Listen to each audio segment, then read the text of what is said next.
Fala pessoal, vamos continuar a nossa aula aqui. Eu estava explicando esse quadro para vocês e eu estava explicando justamente que a regra no processo penal é a aplicação imediata. E a regra, literalmente, estritamente processual é aquela que contém apenas preceitos de direito processual. Então, é aquela regra que não tem conteúdo de direito penal, que não implica direito de defesa, que não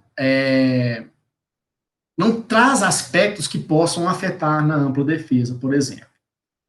Essa aplicação da lei estritamente processual, ela tem efeito imediato ou de aplicação imediata, que é a regra. E eu trouxe, por exemplo, a citação. Citação é um exemplo de aplicação imediata. E também falei na aula anterior que existe a exceção, que é a lei mista ou híbrida, que tem o conteúdo dos dois, né? Tem o conteúdo de direito penal e de direito processual. Essa lei híbrida, olha aí, o que é a noção dela? É aquela lei que traz preceitos de direito processual e penal. Então, ela tem conteúdo processual, formal, que vai afetar na estrutura processual, mas ela também traz direito de defesa, conteúdo de direito penal. Essa lei híbrida, como que se aplica? Você não pode haver a separação dela. Porque, como eu disse na aula anterior, prevalece o aspecto penal. Ou seja, se for benéfico, a lei retroage por completo. Se for pior, maléfico, ela não retroage.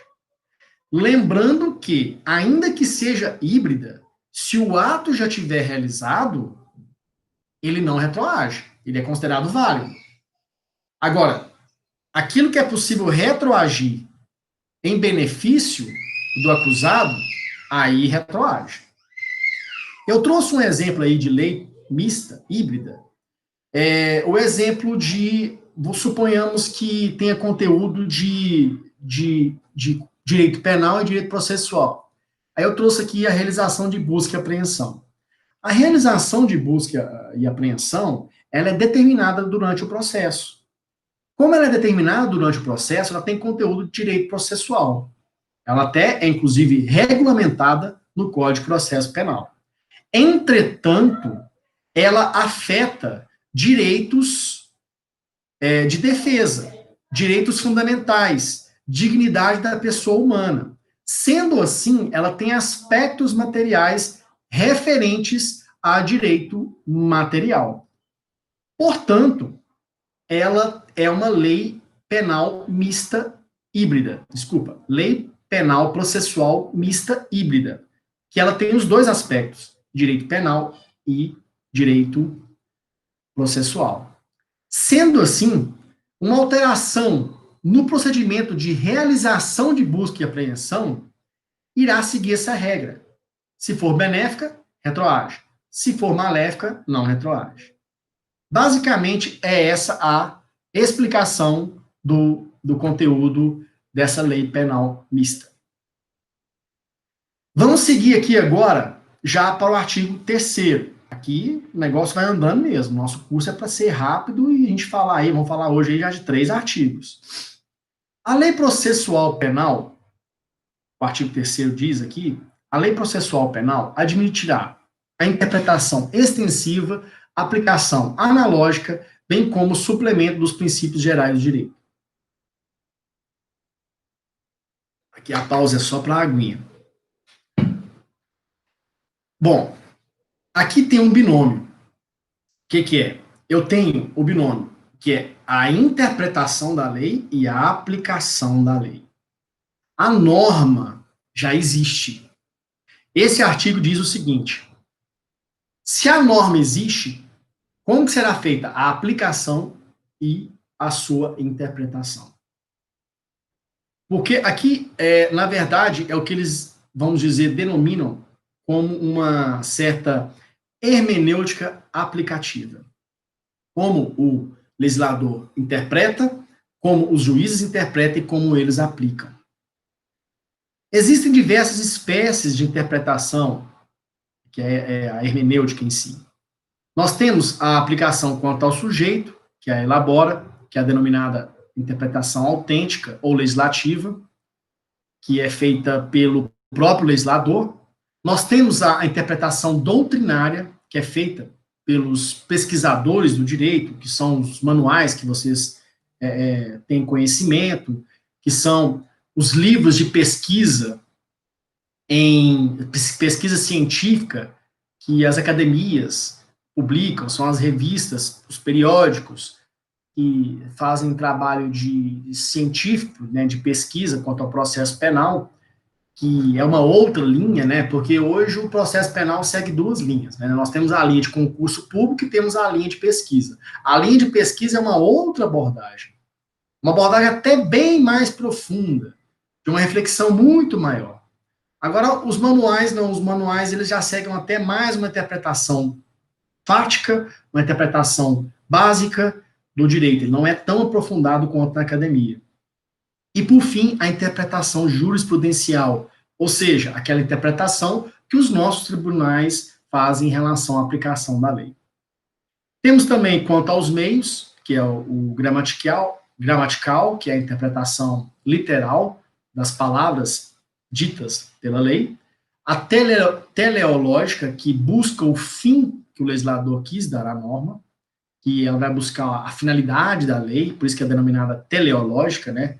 É um termo que a gente vê direto aí nos artigos.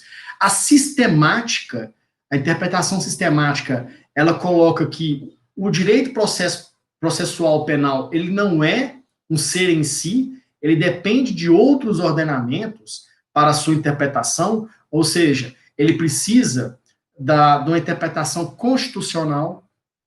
Não adianta o processo penal querer andar sozinho, porque ele tem que respeitar a Constituição, ele tem que respeitar o Código de Processo Civil, que é um fato até interessante dentro do ambiente de pesquisa, ultimamente, que é a aplicação subsidiária do Código de Processo Civil e sistemática dentro do processo penal, onde nós encontramos aí várias situações que poderiam ser aplicadas o Código de Processo Civil no Código de Processo Penal, e a interpretação histórica que é inerente aos fatos e realizações realizadas durante o período de elaboração da lei, e essa interpretação histórica ela é muito utilizada também no Common Law, né, no Common Law, que é um debate hoje doutrinário, se o Brasil estaria passando do Civil Law para o Common Law.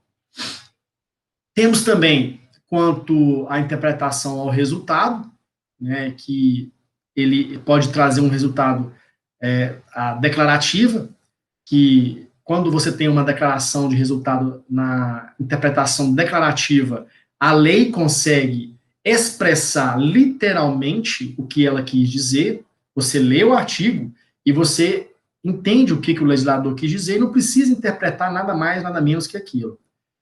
Você tem a interpretação restritiva, quando você tem que restringir a interpretação, quando o legislador diz demais, você tem que restringir, e a interpretação extensiva.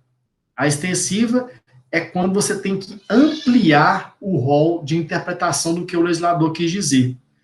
Para você diferenciar a restritiva da extensiva, é interessante você entender a extensiva, porque na extensiva, o intérprete amplia o conteúdo da lei, né? Ou seja, a lei diz de menos, ela não diz tudo. É o que eles denominam até de rol, algumas situações de rol exemplificativo, né? Na extensiva, quem está interpretando a lei tem que ampliar o conteúdo. Eu trouxe um exemplo aqui do artigo 254 do Código de Processo Penal. O artigo 254 do Código de Processo Penal, ele diz sobre a suspeição do juiz. Na suspeição do juiz tem um rol lá de situações em que o juiz pode e deve ser, na verdade, ele pode se declarar como suspeito por foro íntimo, e também pode ser questionado pelas partes a sua suspeição. Isso está lá no artigo 254, nós vamos chegar lá ainda. Aquele artigo 254 não consegue determinar todas as situações de suspeição do juiz. Por isso que quem interpreta a lei pode colocar uma situação de suspeição que não está escrita na lei. E aí o intérprete, né, a pessoa, a parte, vai questionar a suspeição do juiz mediante uma interpretação extensiva. Nós temos também a analogia. A analogia, nada mais, nada menos, é do que uma autointegração. É a aplicação de uma outra lei. Suponhamos que alguma situação a lei não tenha a sua tipificação determinada expressamente. O juiz pode utilizar da analogia para aplicação no processo penal de um outro dispositivo da lei processual penal para aplicação àquele caso. Por quê? Essa disposição legal do outro artigo de uma outra lei se aplicaria àquele fato que é semelhante àquela situação. Agora, cuidado. Aqui é possível a aplicação da analogia independente de ser maléfico ou benéfico ao réu. No direito penal, é vedada a analogia para prejuízo do réu. Ela é possível, a analogia, a ser aplicada para beneficiar. E aqui temos outro debate doutrinário. Por quê? Uma parcela considerada, não a maioria da doutrina, considera que a aplicação da analogia no processo penal só pode ser utilizada para beneficiar o réu. Porque se eu utilizo de um outro dispositivo de lei, que é em prejuízo do réu, não poderia ser utilizado, porque seria o quê? Híbrido. Apesar de eu utilizar uma outra lei no processo penal que não aplica a retroatividade benéfica, eu poderia, então, considerar que aquele dispositivo utilizado naquela situação do processo poderia ser prejuízo do réu e, sendo assim, afeta direitos fundamentais e, portanto, não poderia ser utilizado. O que se utiliza hoje? Utiliza o entendimento de que é possível utilizar a analogia no processo penal. Está na lei, poderia ser utilizado. Mas existem precedentes e alguns julgados que interpretaram que a utilização da analogia com outro dispositivo de lei foi em prejuízo do réu e não poderia ter sido utilizado então. Então fica essa divergência aí e, consequentemente, também traz uma insegurança jurídica. Por fim, o próprio artigo diz também sobre os princípios gerais do direito.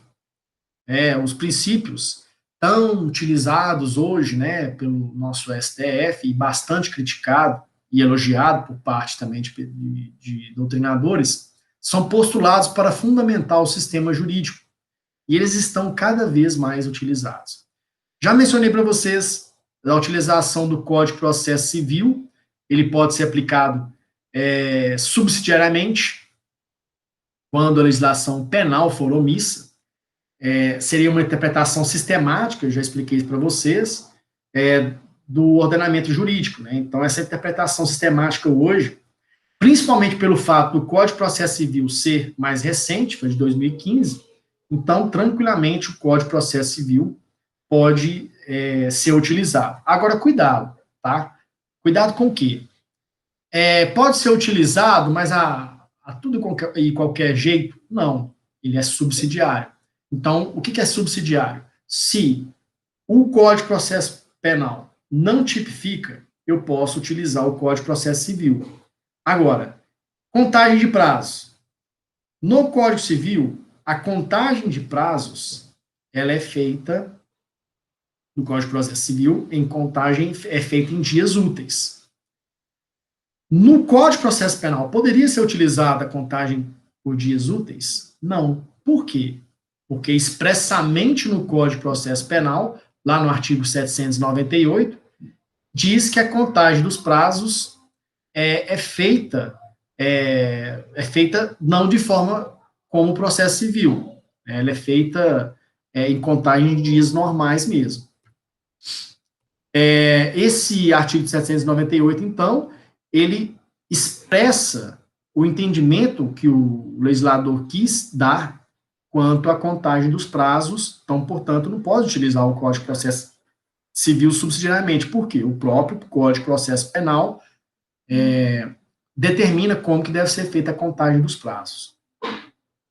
Então, não é possível subsidiariamente, porque o próprio Código de Processo Penal determina expressamente. Na próxima aula, nós vamos falar sobre o juiz de garantias. O juiz de garantias, ele foi uma alteração recente, trazida pelo pacote anticrime, que é a Lei 3.964. Eu vou falar na aula que vem sobre essa questão da aplicação do juiz de garantias, e é uma alteração muito interessante que ocorreu no nosso ordenamento, que aí vocês aguardem, então, que a próxima aula vai ser sobre o juiz de garantias. Eu vou falar um pouquinho sobre o sistema acusatório, então, sistema acusatório, sistema inquisitório, essa polêmica toda, e é uma aula muito importante que, apesar de não ser aplicada ainda, a tendência é que se aplique. Então, a gente tem que tratar disso no nosso curso, porque para vocês não serem pegos aí de surpresa na possibilidade aí que vai ser bem provável da sua aplicação no nosso ordenamento, vocês serem pegos de surpresa na hora de uma prova aí, tá bom? Então, eu vou encerrar essa aula aqui, e a próxima aula a gente fala sobre juiz de garantias. Até logo.